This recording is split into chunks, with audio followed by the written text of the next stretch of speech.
It's hard to admit, even to ourselves sometimes, when we've made a mistake, right?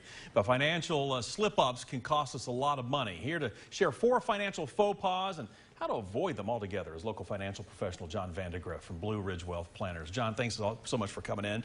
We make mistakes, so let's talk about, first of all, what is a financial faux pas?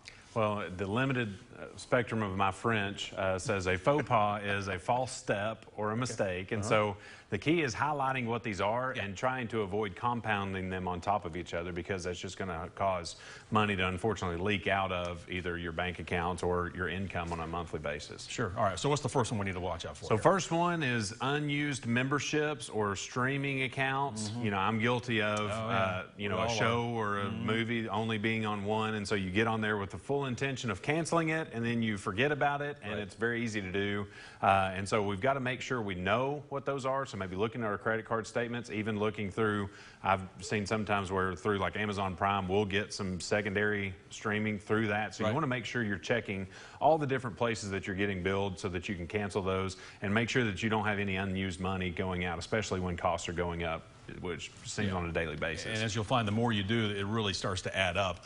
Ignoring your credit report.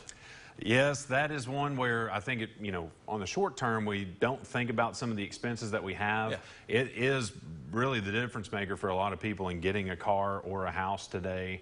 And as we look at that, one of the things that you want to do is on an annual basis, look at that credit report, make sure that there aren't any credit cards that are opening up that you don't know about, because especially with scamming things that are going on, it could be very easy for somebody to get your information and start doing things that you have no clue about and affecting that credit score.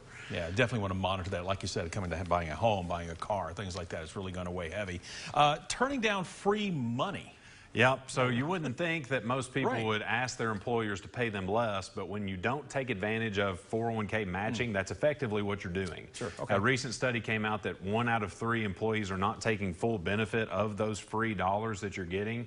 And so making sure that you're putting in at least what the company is going to match into those, because even if you're worried about the tax ramifications of some things, it doesn't matter what the tax is on a 100% return on your investment. And so you want to get those free monies, especially now when the market's down a little bit. It allows you to buy at a discounted rate inside those 401ks. So continuing to make those contributions is a really good thing to maximize the potential that you get with those free dollars. Okay, and then our fourth one here, real quick, saving too much in low yield accounts. Low yielding accounts, you know, we call it losing money safely, because, you know, if you're in a bank account and inflation's at 8% and you're making 0.8, then you're not really keeping the buying power of those dollars. And like we talked about with the market, you know, now is a good time to buy in. We may not be at the low point, because whoever knows when that is. But when you look at it, as long as you're aware of what risk you want to take, trying to get monies deployed and making sure that you don't take everything that's supposed to be emergency savings, but some extra money, making sure that you're deploying that in some interest or